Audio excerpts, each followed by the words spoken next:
What it is, guys, it's your Dino. We're back at again with another review, so let's just get straight into it. This review is for Gotham Knights, so we're going to start off with accessibility. Here you go. So just to give you the breakdown, this is done on my Xbox Series X, and this is all based off of the accessibility features that they have on there.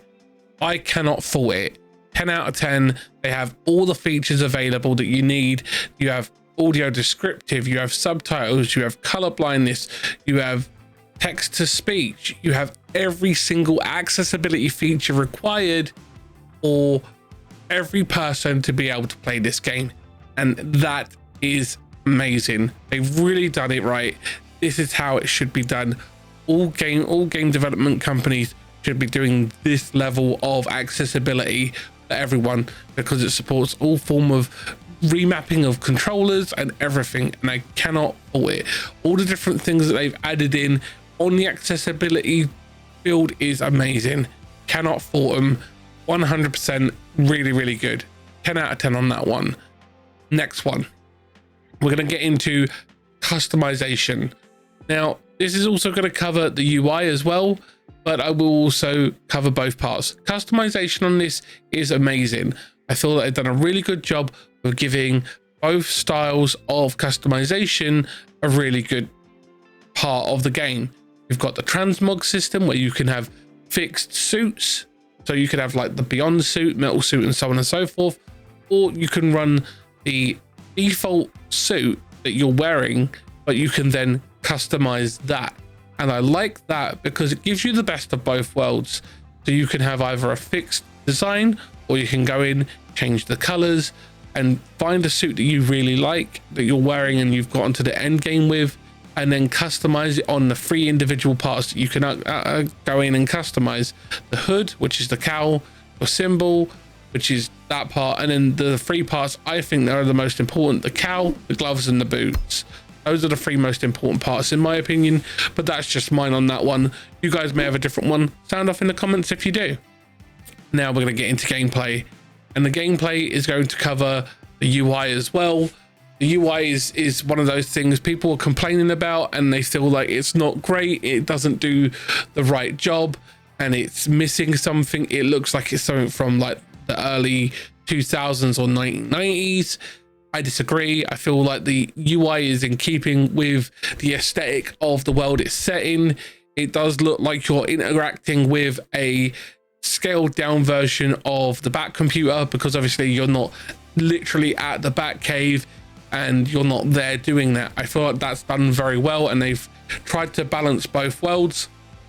The transition of the system, the way it moves, the gameplay, there's so much to do.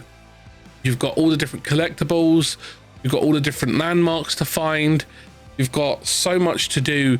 And yes, there are people out there saying, oh, it feels repetitive and it feels like you're doing the same thing over and over again. So does every bloody game nowadays. That's how they create fluff. It's go there, do this, go there, do that. Stop complaining. Unless you can come up with a new way of doing it, you have no way to comment, or no room to comment, in my opinion, because you can't really change the way that a system works unless you change the whole thing. And they've created a very good, very vast open world with a great density. And yes, it plays at 4K 30. Yes, that's a bug for a lot of people. People don't like that. I personally feel that the game should run at a higher frame rate and a lower resolution of 1440p and at 120 or 60 FPS. That's just my opinion. I'm not a dev. I can't tell you why that don't work. I feel like that would be a better one. That's just me. I'd love to ask a dev and find out why, but that's just one of those, here or there.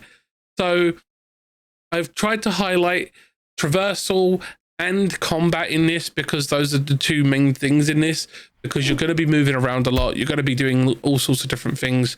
And as you play through, you will unlock certain gizmos and gadgets for each individual character.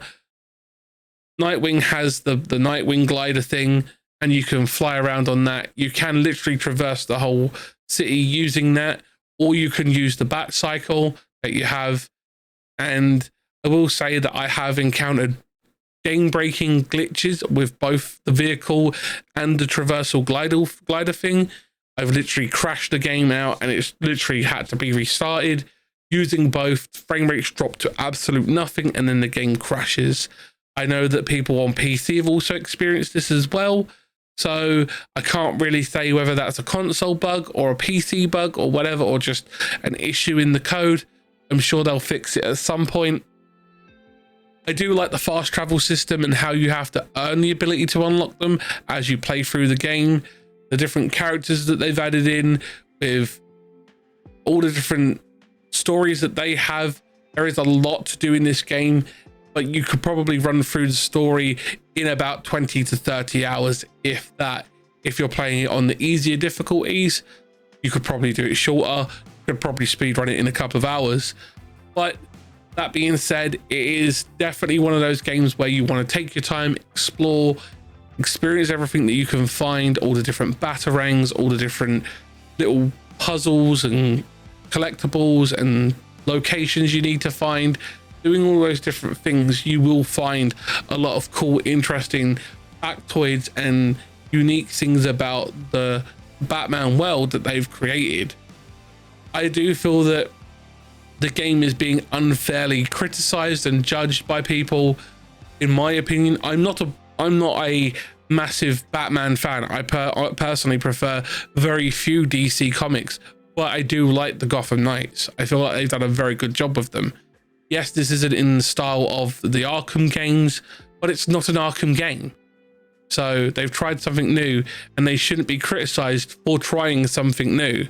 That is one thing that really does get my goat, because people shouldn't complain about studios trying to innovate, or you'll end up in this creative rut where they'll put out the same game over and over and over again, like Call of Duty is in, where they're reproducing the same games over and over again and reskinning them. You don't want that. You want games that actually have some soul to them.